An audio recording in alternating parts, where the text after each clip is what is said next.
Last week we relaxed down in the country, but this week it is back to work, where we are going to meet prog's first supergroup, Emerson, Lake and Palmer. They're going to bring virtuosic performances, massive egos, and stadium antics to prog. So today we are talking ELP's 1970 self-titled debut, Emerson, Lake and Palmer.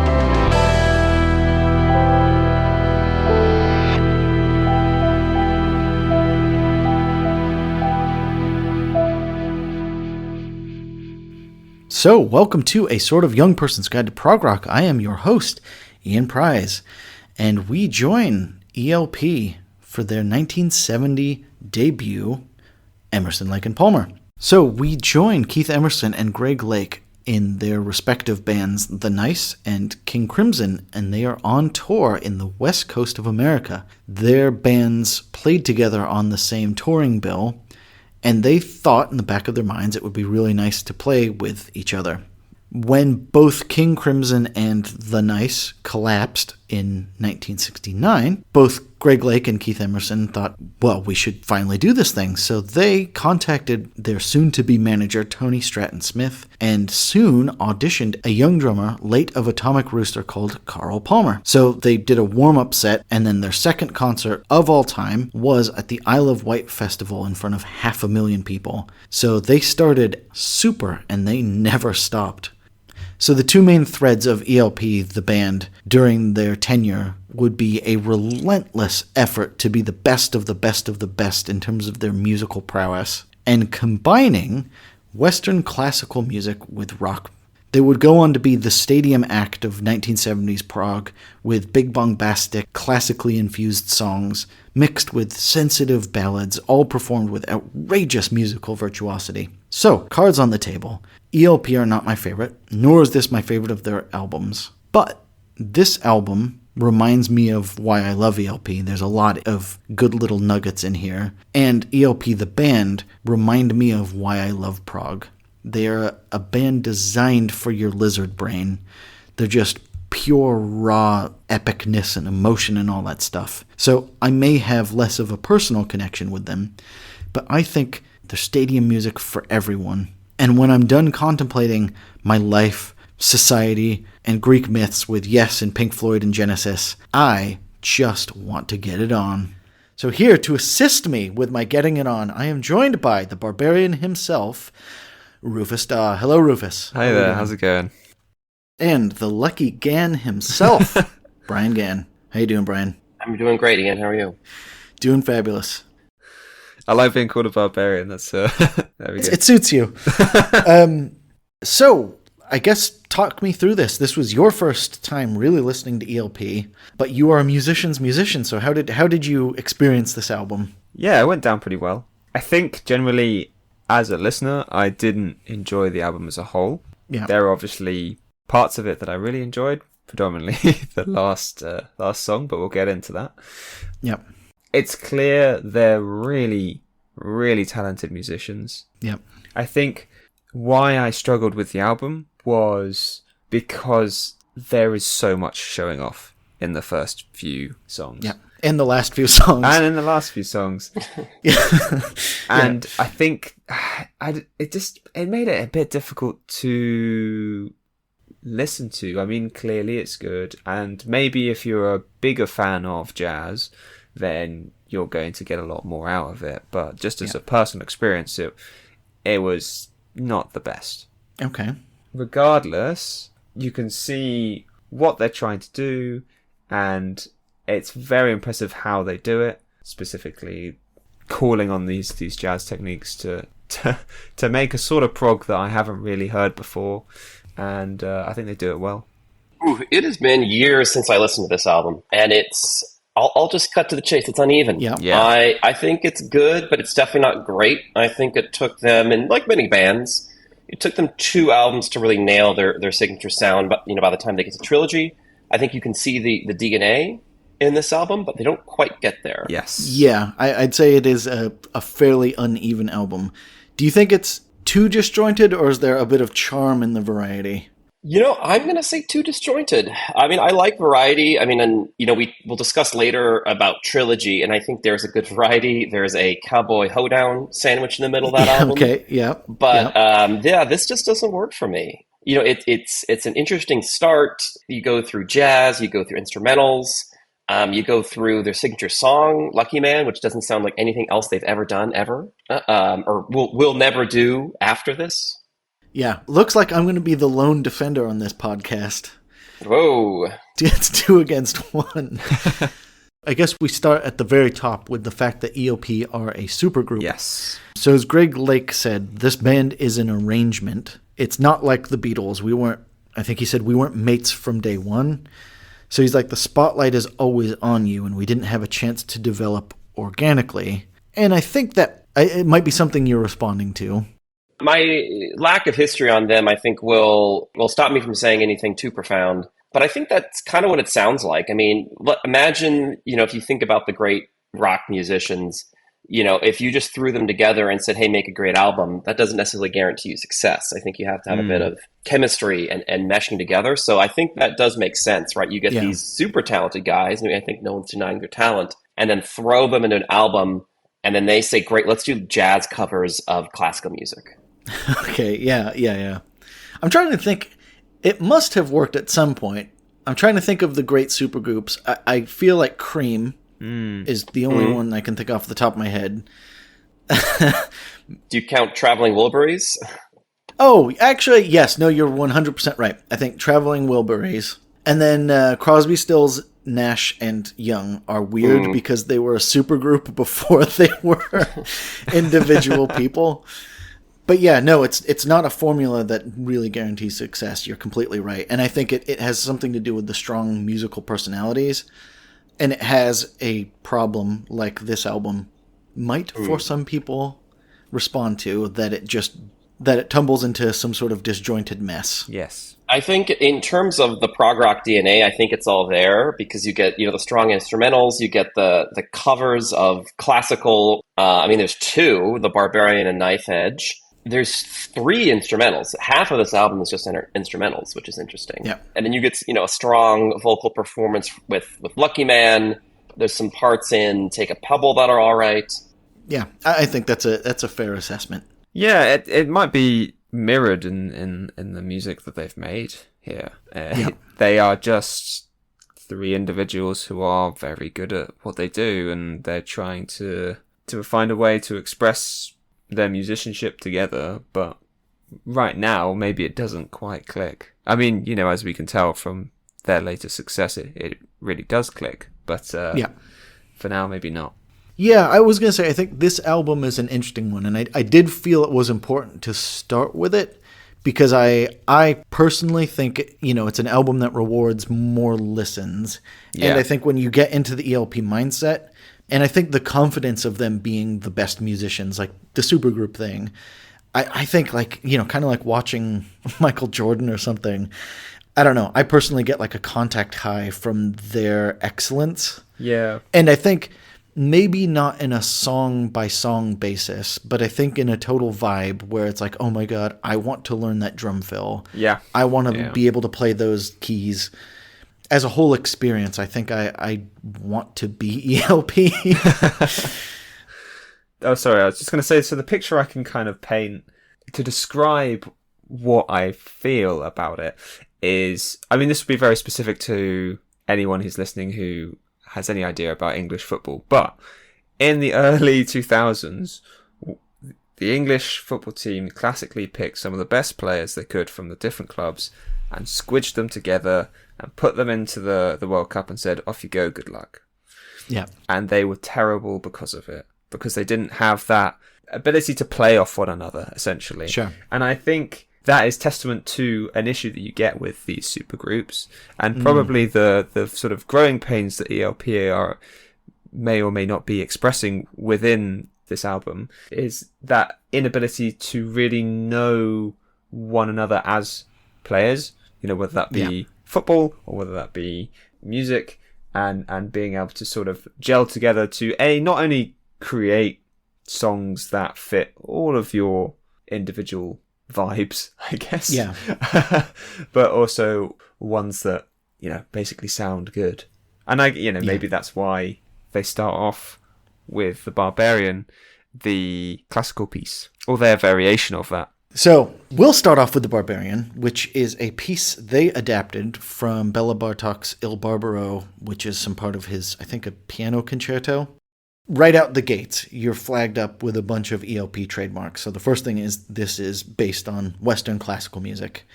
So I've thrown around the terms jazz and Western and rock quite a bit. I'm just going to quickly run through what I mean by these things so we can just have that in the back of our minds as we go forward. So rock, as we understand it, came from R&B, blues, and country music. And this is kind of the basis for what we consider to be rock. And the main thing you need to get from this is it's a single performer with a strong melody, and rhythm is emphasized. When we talk about Western classical music, there's less emphasis on a standalone rhythm, which you can really tell in Carl Palmer's drums, where he plays along with the song rather than creating his own strict rhythm. Yes. There's obviously more of an emphasis on multiple performers, and so kind of an emphasis on harmony. And you can see this with Keith, who is a one-man orchestra playing thousands of notes, sometimes syncopated with each other, sometimes swelling together, sometimes in harmony with each other.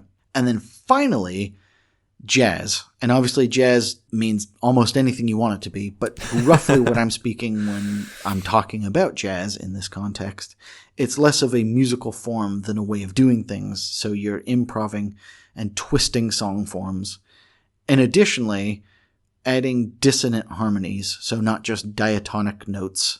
So not just the classic 7 notes in a scale. You're adding dissonant notes within that scale.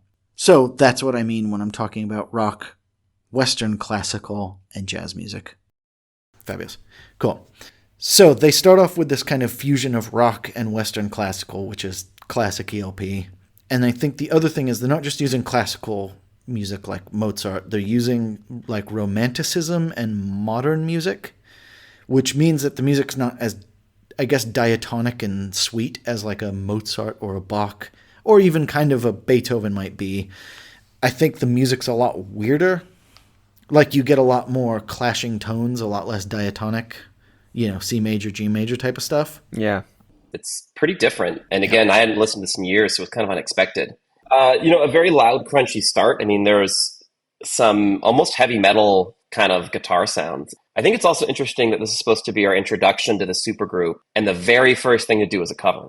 I mean, I guess it's it's arranged by I don't know Bela Bartok, but I think that's just that's a strange choice. That's one I'm not a fan of. I want to hear their original compositions, their voice, and to start off with an instrumental that's covering someone else, just kind of forgettable. Though I personally do love this song, and I think it's a strong song. I would be sympathetic to someone who say it's like 2 minutes longer than it needs to be. Yep. It sounds like you are one of those people. We have a few of these on this podcast. It's just sort of not memorable. Like, am I going to return to the song anytime soon? Probably not. So for me, I don't mind some instrumentals. I do feel like it starts off strong. And I think you're introduced out the gates, obviously, to Carl Palmer and his magnificent drumming. Yeah, and it is magnificent. And I think he talks about ELP as kind of like sports stars, where they're always pushing themselves for excellence. And I feel like you can hear that right out the gates with them. Is him and Keith Emerson and later Greg's voice are just huge. Yeah, I completely agree. The individual talent here is off the charts. Yeah. I completely agree. You know what? Slightly weird thought, but the first thing I thought when I heard this was I likened it to Steppenwolf, and it's probably just because of this, the humming guitar and the organ together in some sort of weird rocky configuration. I mean, obviously the jazziness of it very much doesn't make it a Steppenwolf song, and of course Steppenwolf really were 1968-ish as well, so a bit earlier than this. But it's just the first thing I kind of called on when I listened to it, which was not what I was expecting, especially in respect to the songs they write. So yeah, different but fun. And I was going to say, I think this again kind of calls up what Keith had just been doing in The Nice. And I think they were really Hammond organ, like late 60s kind of, Steppenwolf, Deep Purple, like that type of like Hammondy organy rock. For sure, yeah. So, I think you're still tasting the fumes of that. But I think it makes it manageable. I actually think the Hammond organ, interestingly, is a more organic sound. And because he uses piano and Hammond for this album mainly, not synth. A bit of Moog, right? A bit of Moog at the very end, which we'll talk about. And then I think the other thing is Greg doesn't play guitar much at all on this album. And I think that really helps. You need the space. And interestingly, when ELP were first forming, they were thinking about inviting Jimi Hendrix. Yeah, to make help. To make help. Unfortunately for everyone involved, Jimmy died. So that kind of put the kibosh on that. So they ended up not doing that. But I mean, that would have been ridiculous. I think there's already almost too much in this stew, and we're teetering on the edge of too much intensity. Yeah, it's almost. I think I previously made comments about Rush and how they're able to fill the space with 3 people and being impressed with that. I think again, ELP is a perfect example of how, if you have 3 really talented musicians, they can fill that space. And that's particularly hard to do. I don't know if that's necessarily helped by the mixing and the sort of effects that they use. Obviously, even this debut album has quite a lot of mixing tricks and panning and use of stereo and reverb and delay, all that good stuff.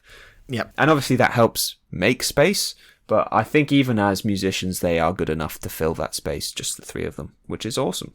So how I got this right is that, well, basically when ELP was starting to come together, that they were looking for the drummer, and that's where this whole Jimi Hendrix rumor came from, right? Is that they initially went for Mitch Mitchell. Yeah.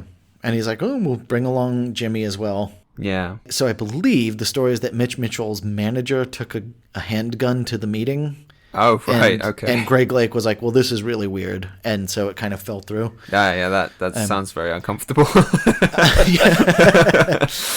So, needless to say, didn't happen. Yeah. But I think Carl Palmer was absolutely the right drummer for this outfit because I think he plays the drums to the track better than I think Mitch Mitchell could have. Right. I think Mitch Mitchell's a great kind of jazz, obviously psychedelic rock thing, but he's obviously got a lot of jazz going to him. Yeah. I think Carl Palmer actually he's like a whole orchestral percussion in one guy. Right. And he's also a kind of a jazzy drummer. Yeah. I think Mitch Mitchell has a much more laid back style. How would I describe this? I would describe ELP's drumming as rudiment heavy, basically. Yes. And it fits, but yeah. Yeah, and I was going to say, I think the most amazing thing for me is that it's like 90% fills, and he always comes back on the beat. Like, he really is an incredible drummer. Yeah. And I think for those of you in podcast land, this is Rufus assuring you that fills are hard. Fills are hard. Fast fills are even harder. Yeah, fast fills, and then 90% fills is another thing. And this is why I think like the best drummers, like the Neil Pearts and the Carl Palmers, make it sound so easy. Sure. Yeah, I mean, not to talk about Rush too much on an ELP episode, but I think with Neil Peart, it's a case of the rudiments become the beat.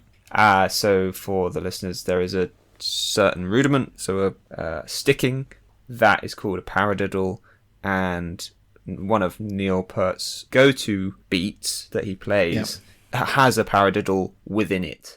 So it's inherently more complicated than just a 4 on the floor beat that so many of us hear on the radio. So they needlessly complicate stuff. Yeah. Which is what we want. And finally, I think this song, again, sets up the trick that EOP are going to use time and time again, which is recontextualizing classical music in a rock sense. So they'll do this, I think, 6 more times or something, but they're going to do a whole album of it in one album's time. So, If it's not broken, don't fix it scenario for sure. Yeah, it's a formula that works for them. Yeah.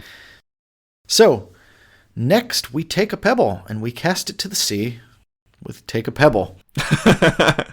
We skim it across the lake. We're skimming across the lake. Oh. Nice.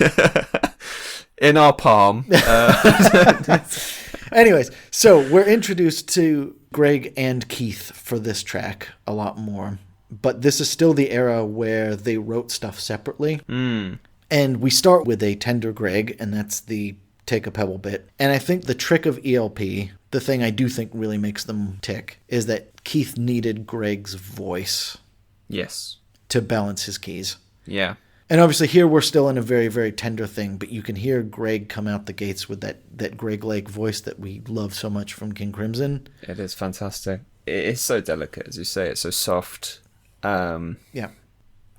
I hesitate to say heartfelt, but it does feel quite heartfelt. I mean, it's very ballady. Yeah.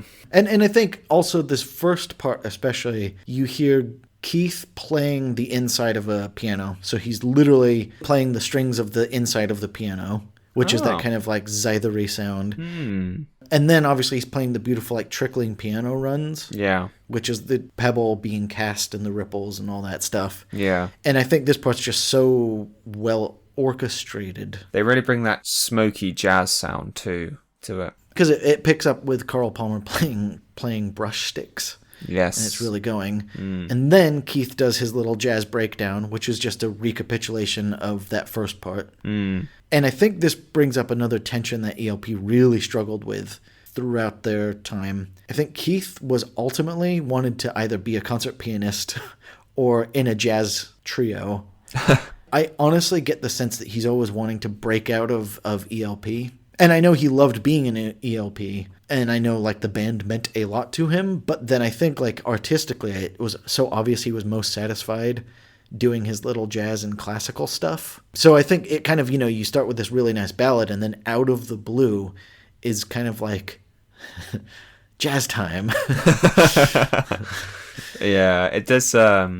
This kind of plays into one of the issues I have, or probably the only issue I have with this album, with ELP's debut, is that it's self-indulgent, or like certain sections can be self-indulgent. And I think as we get into the more jazzy piano part, it does start to feel like he's scratching an itch for himself rather than trying to make music that he enjoys but also he wants others to hear. Or maybe his opinion is that the sort of wankery jazz that he's playing is exactly that, the music that he likes to play and others want to hear. But I would contest that everyone wants to hear it. I guess because for me, I love this song. Yeah, no, sorry, don't get me wrong. It's a really good song. It's just the length plus the indulgence doesn't make it as smooth of a take as I think it could have been. And I think we'll get to a problem ELP. We're getting so many problems with ELP.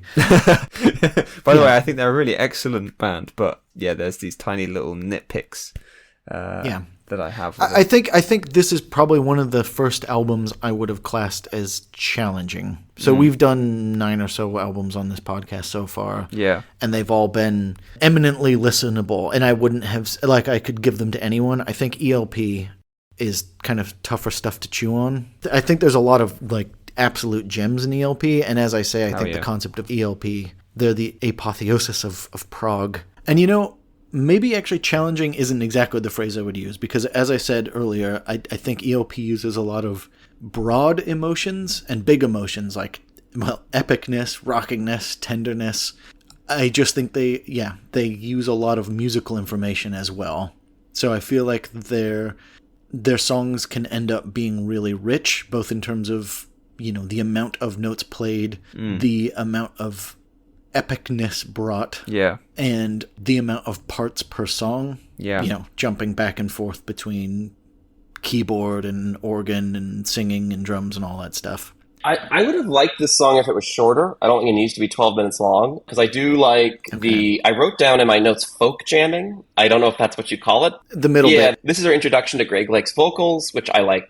I do like his voice. I think that it works well in the song. Little jazz piano, I think they could have just literally cut it in half. It's a 12-minute song.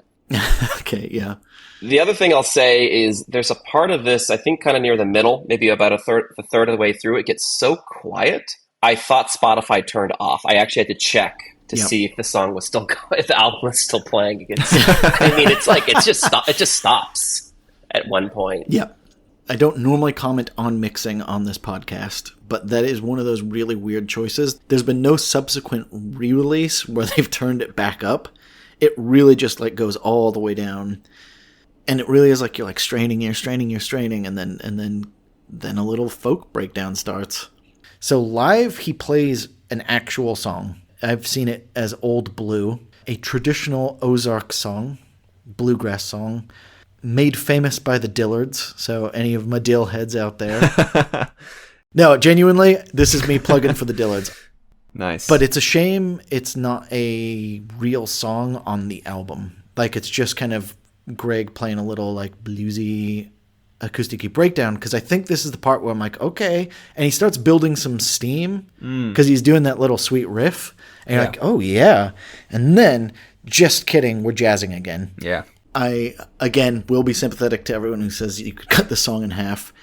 I think this song is probably the best sampler that you're going to get of ELP, where you get a bit of everything. And then I also say, I personally, as an enthusiast for long songs, always feel good about the end. When the third verse kicks in, I feel like we've gone on an adventure. We've gone there and back again. And I'm so excited to have, like, Greg Lake come back with some timpani. Like, I love it. All in all, I'd say it's a very varied song, and I think there's a lot in there to like. Yeah. It's just that I think some of the transitions are kind of jarring. Yeah. But we can talk about the album cover, which looks waterish. Yeah. Water plus birds. Yeah, so the album was a painting by the 18-year-old at the time, Nick Dartnell. I think he worked at a record store or something, but his boss heard through the grapevine that Atlantic needed a cover real quick for this hot new band called Emerson, Lake and Palmer, and he sent this painting in, and he says, I was basically interested in West Coast American music, so the bird was vaguely inspired by the bird used on the Woodstock posters, so the white dove of peace, and it was kind of a peace image mixed together with representations of mind, thought, and brain, which is that head just sitting there. I've never really noticed the head, but I really like that striking white bird. It's not as iconic as their H.R. Giger cover later, but I do like the album cover. Yeah. The dove with looks like kind of a morphed head, side of a head, because you see an ear. Yeah. But it's good. I like this album cover. Yeah, you're right. It's not iconic. I mean, I think it's hard to beat Brain Salad Surgery's famous H.R. Giger cover. Yeah, that's just one of the best of all time in the prog world. And in the same way, like if I had this LP sitting up in my flat or my house, I would be great. This is a cool thing I'm listening to. Whereas like Tarkus, I would keep hidden away because I wouldn't want people to think that you drew it by hand. Yes, exactly. Fabulous. So Knife Edge, based on the piece Sinfonietta by Leos Janáček, a Czech composer. Also Johann Sebastian Bach, French Suite in D minor. So that was kind of the bits he does at the end there. I would have said this is kind of a signature song for ELP. It never became one of their signature songs, but I'd say this is one of their more signature songs. It's got all of their trademarks, again, based off of a classical piece of music, 2 classical pieces of music, no less. It's got some stupid sci-fi lyrics. I mean, that and or fantasy lyrics is a Greg Lake trademark, and I'll admit it lacks something of what Peter Sinfield brought to King Crimson, but they're always pleasant enough lyrics, but they're always in rhyming couplets. Greg Lake loves rhyming couplets. Interestingly, this song was assisted lyrically by the roadie Robert Fraser, and I'd always wondered why this song specifically had better lyrics than most. I was going to say, in regards to the signature song thing, I kind of think, unlike Roundabout by Yes, or In the Court by King Crimson, or Selling England by the Pound, or Music Box for Genesis, or Aqualung for Jethro Tull, I think ELP's signature song is Lucky Man, which is completely unrepresentative of everything ELP actually does. Right, because that was written much earlier than when this all happened, right? Yeah. And it's just a Greg Lake song. Yeah. This is again, all of the signature parts of ELP. This is them coming together and creating, rather than, hey, look, I found this lyric sheet from 5 years ago. Let's try it out. And I think, again, it's got they've cribbed a classical song, 2 of them, and they've done crazy organs, and Carl plays his heart out. I think my favorite iteration of ELP is when they have an organ going. I don't know why, but I think it just brings that extra knife edge, it brings that extra je ne sais quoi, that little bit of added rock oomph that I just felt I needed, rather than basic piano. Yeah, and I think the piano can be a lot of sonic information, because I think he plays it so fast and plays so much. Hell yeah, yeah. I think the organ, it kind of grounds Greg Lake's vocals and centers them. To that point, perhaps he plays it differently as well. It does seem like he, not only centers his vocals, but also they center around certain hits within the song. And I always think that's a great way of bringing the band back together, like sonically, basically, just kind of regrouping. Okay, then we'll spread out with a bit of funk, bit of jazz, and then we'll come back to the same hits again, and then we'll spread out again. And I think that's pretty important for the listeners, because otherwise you can get lost in the source. And I was going to say, I think that's definitely something this song does very well, is I think by hits you probably mean the riff, where it's dun, dun, dun, dun. Yes, exactly that, yeah. We talked about this with Aqualung. I think context makes riffs so powerful, because as you say, it kind of, all of the oxygen just sucks into that one riff, and then spreads back out and they go crazy. Yeah. And then you suck back in. And I think it creates this dynamic where it's like everyone is focused on this one riff. Yeah. And then everyone goes back to their jazz. Yeah. Well, it's quite classic of jazz improv, right? You have your callback riff, whatever that is, and then you spread out and you start doing your little improvisation, and then someone starts the riff again and you're right back at it. So I think that's... it's nice to see that in song form, I guess. I think Keith Emerson's such a musical heartbeat to this, and I actually think he might have been too much on another level. Oh, I see. As in, I actually think he was probably so far in the weeds on classical and jazz. Yeah. That I think he was like a chess master, so far beyond normal people. Galaxy brain gone wrong. Exactly, and I think that's one of the things you might not be vibing with as much, because I'm sure you would agree that when they all play together, all 3 of them, things rock. Hell yeah. It's just the piano, the piano whatevers, the piano expositions. I mean, the ability to shoehorn this sort of stuff into your music is... it's unbelievable, basically. I couldn't even imagine being able to do something like that. It's so impressive. I only wrote down one note, which I just said another arrangement, another cover. Yeah, nothing. I'm sorry, but I got nothing on this one. Do you appreciate it as what's probably more like their signature song? Yeah. I mean, I think they're getting there. No one's denying they're not talented, and I think there's nothing wrong with getting an arrangement of classical music or standards. But they kind of already did this in the first track. I don't know if I need another one.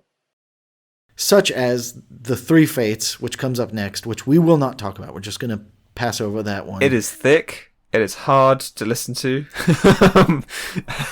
And you'll just have to listen to it yourself, listeners. Yeah, it's just 3 different keyboard solos, and that's fine and all. It's just not much to say. It's just a lot of keyboard solos. I guess the point is, wow, he's good.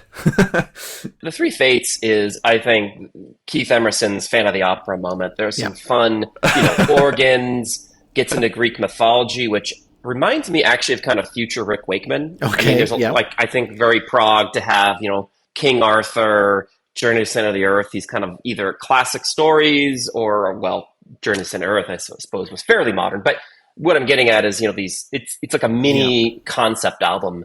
As told through keyboards. Which, yes. Did Keith Emerson and Rick Wakeman ever team up? That would have been so much fun. No, they didn't. They didn't. But I know there was mutual love, so that warms my heart. Then we go on to a drum solo, being Tank. Yes. I mentioned this in another episode of this podcast, but what's with their thing in tanks? They did a whole album about tanks in the next... I looked up if anyone in the bands, if their father was like a tankman in World War II, and I couldn't come up with anything, but they really seem obsessed with tanks. I was going to say, I feel like the tank imagery is like the Hammond organ of military equipment. Like it grinds and blasts. Yeah. I mean, and then funnily enough, Carl Palmer will go on to re-record this song for Works in 5 years, which we're not going to talk about. Another thing I wrote down about this is there's a point where you get some like laser sounds. And with anything in prog rock, what goes through my head is if I was listening to this alone and someone walked in on me, would I be embarrassed? And I think I might be slightly embarrassed if this was blasting and, you know, you walked in on me like I was like looking at porn or something. It'd be like, whoa, let me turn it down. You know, like imagine explaining to your mom that what you're listening to is beep, beep, beep, like all these tank. things. Yeah. Tank mom, you don't get it. They were big when you were a kid, all right? I promise. Fabulous. Any other thoughts on the middle two? Something that will almost definitely be brought up again is how drum solos are difficult to listen to when recorded. Even as a drummer, I agree with this. I think, again, it kind of comes back to the self-indulgence thing, but it's difficult to listen to a 1 minute drum solo. And I think also just as a drummer, there is never a time where I want to be playing a solo. And obviously different people have different approaches, but usually you want to make the beat more interesting, you want to play to the song, and you want to add your fills in the same way that they have been doing in The Barbarian and Take a Pebble. You want the actual song to be interesting. You don't really want to spend all your energy playing this 3 minute solo where you're just kind of showing off. It's got less intrinsic value than actually being able to play really well to the song. So yeah, that's my piece on drum solos, despite being a drummer. I'm going to say for me this was about as entertaining as it could have been. And again, I do recommend that everyone listens to it just once, just in case you're surprised. Yeah, check it out. It's just you'll probably feel the same way. Yeah. So we then end on Lucky Man. The famous story is that they had 3 minutes left to fill of a vinyl, and Greg Lake's like, hey, I've got the song I wrote when I was 14. And the guys were like, ugh, that sounds like foolishness. It's not an interesting song. So Keith went to the pub, and Greg and Carl put down a quick little backing track. And then Greg did a bunch of overdubs. And then famously, Keith came back and was like, I'm just going to warm up on the Moog. First take. And Greg Lake was like, we're keeping it. It's amazing. And that's the Lucky Man you hear. I love this song. It's great. Yep. It's not like anything else they've ever done or will do. Yep. But it's a nice little ditty. As you mentioned in the intro, something he wrote as a young man, which I think it does sound like. A young man being a 14-year-old boy. Yeah. Yeah, go on. But yeah, I'm sorry I'm not being very profound, but it's just a nice little song. I kind of wish there was more ELP like this. Yeah. That being said, I don't know where it would fit in their later work. So maybe what I'm saying is maybe I wish there was more like Greg Lake solo material. That was like he probably did some in the 70s and 80s and 90s, but I'm not going to listen to that. Let's be real. We're not going to go back and look at that. Within the context of ELP, he'll do From the Beginning in Trilogy. He'll do Still You Turn Me On in Brain Salad Surgery. He'll do C'est La Vie in Works. And he will do, I believe, in Father Christmas, his random little solo interlude. And so he will return to this well a few more times. I think it's just, you're right, I don't think it's exactly what ELP does, nor, frankly, what I want them to do. Actually, I want more Greg Lake in ELP, but I want organs and nonsense. Yeah, I mean, this song fucking slaps. It's so good. So it's obviously the hit of the album. And as I said, it became Emerson, Lake and Palmer's signature song, despite not really being representative of them. Right. But I think listening to it with fresh ears, so listening to it in the context of the album, it's so much more interesting than I remember from my own recollections, where I'm just going to that acoustic song. But there's stuff like a little bass lick he does, and Greg going in the background, and then Carl goes to town. Like, he doesn't have to, and yet he does. That's why we love him. Any excuse. Any excuse. And I was going to say, like, it should just be a little 3/4 kind of like waltzy, ballady ditty.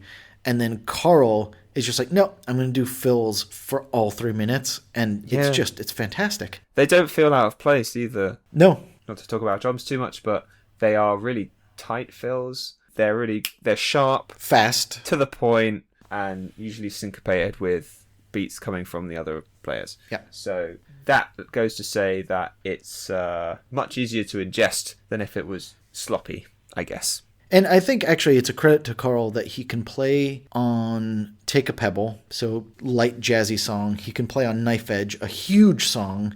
He can do a drum solo, and he can play on this kind of acoustic ballad. It's got range. And and he never sounds out of place. Like he always actually fits the song very well.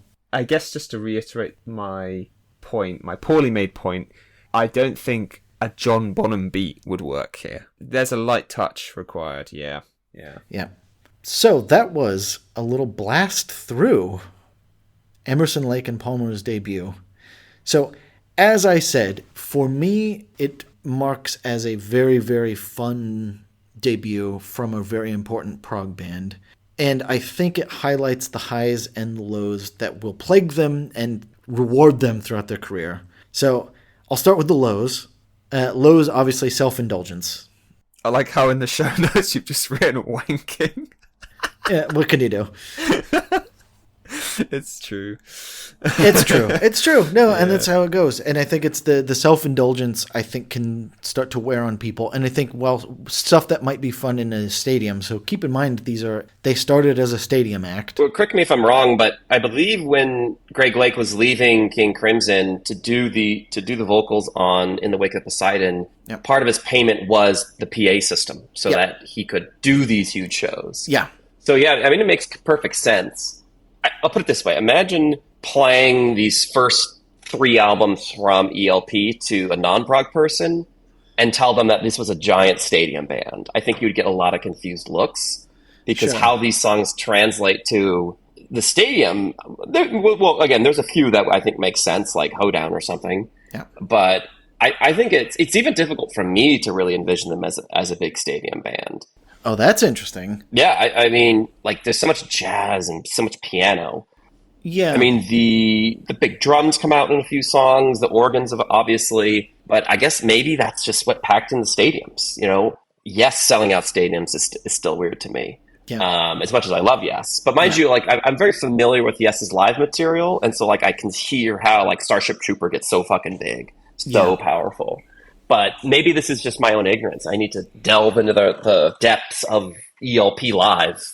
Did they ever have like an ABBA moment later in their career? Did they have to like ever reform as like Palmer, Lake, and Emerson or something because they didn't have the rights? Like they do. Yes, they 100%. Oh my God, really? Yeah. So they in the 80s they reform as Emerson, Lake, and Powell. Oh, okay. I did know that actually. So they reform as Emerson, Lake, and Powell for some stretch in the 80s. Obviously, they reform again in the 90s for a brief little 2-album thing.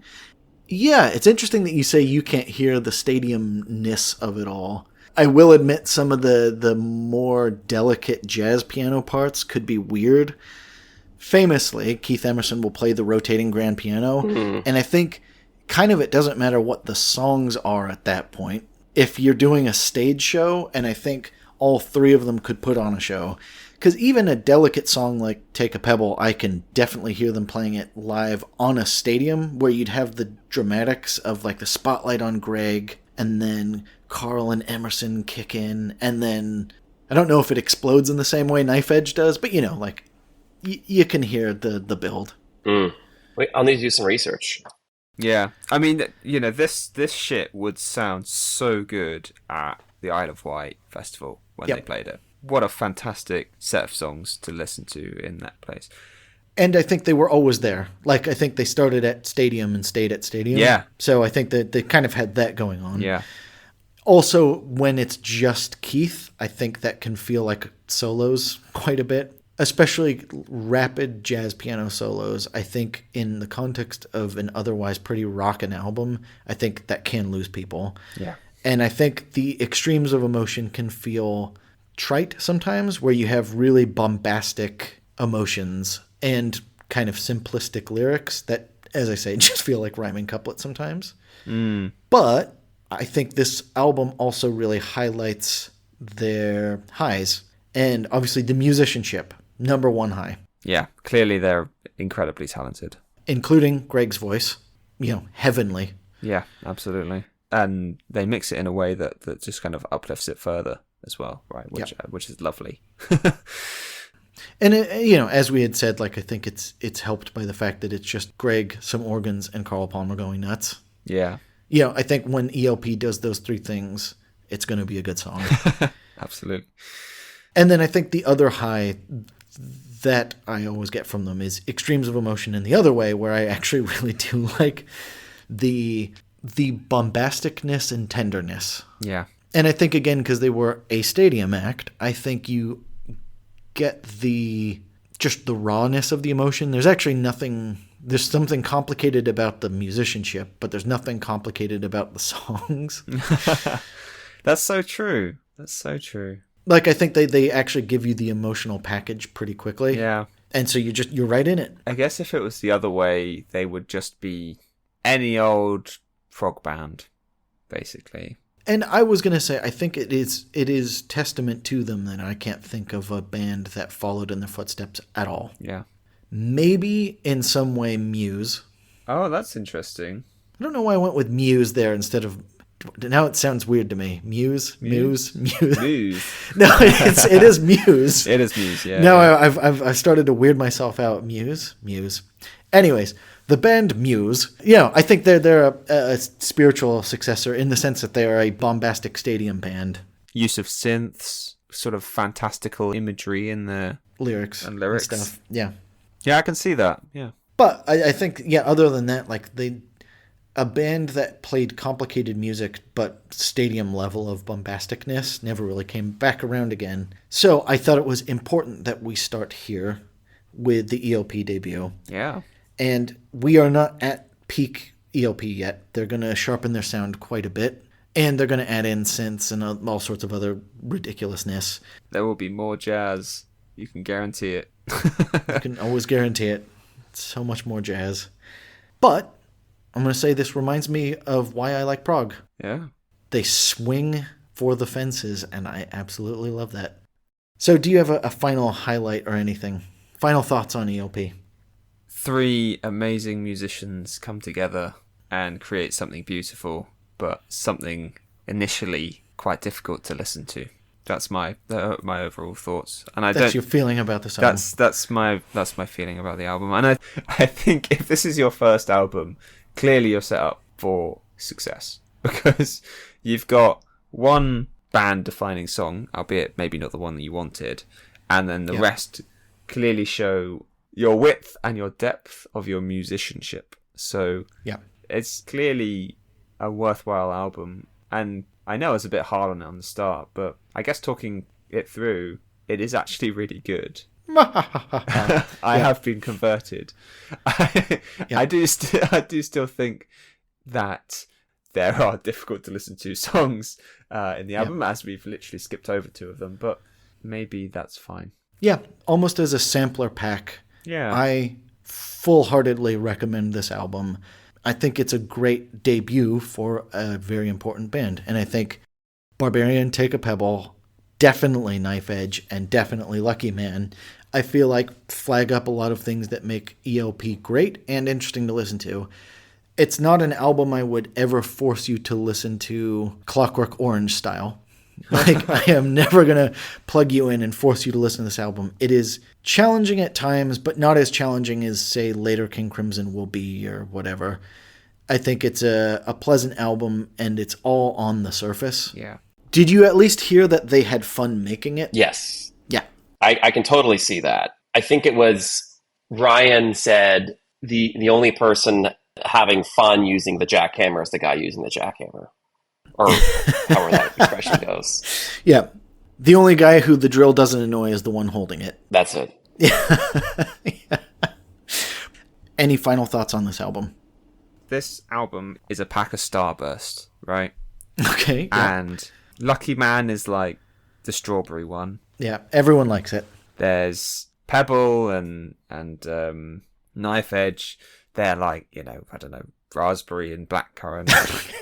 Okay. And then there's Tank, which is the lime. Yeah. And I guess Three Fates is the lemon. Is the wrapper. Yeah. Yeah. So it's a delicious snack comprised of great bits and shit bits, and they're all different flavors. So that was ELP's debut album. I have been your host, Ian Prize, and this has been a sort of young person's guide to prog rock. I want to thank my guest, Brian and Rufus Daw. Thank you so much. Of course. Thanks for having me. And you can find us on Instagram at progfrogpod. If you have any longer thoughts, queries, questions, do contact me at helloprogfrog@gmail.com, and please rate us wherever you're listening to this. So this album would do very well and set ELP up on a pretty golden career.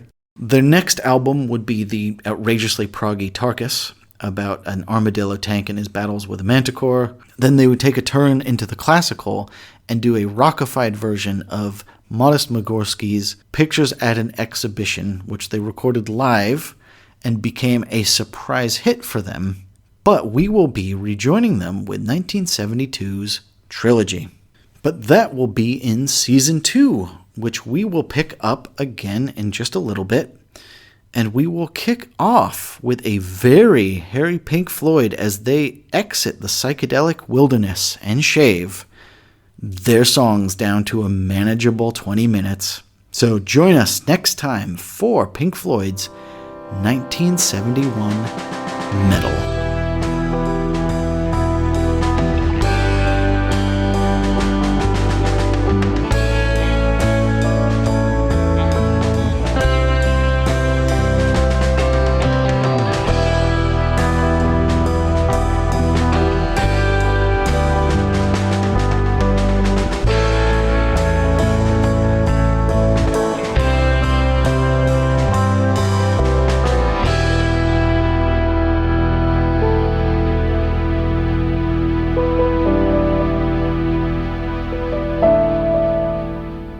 Width and also your depth of musicianship. Fuck! Why can't I say music?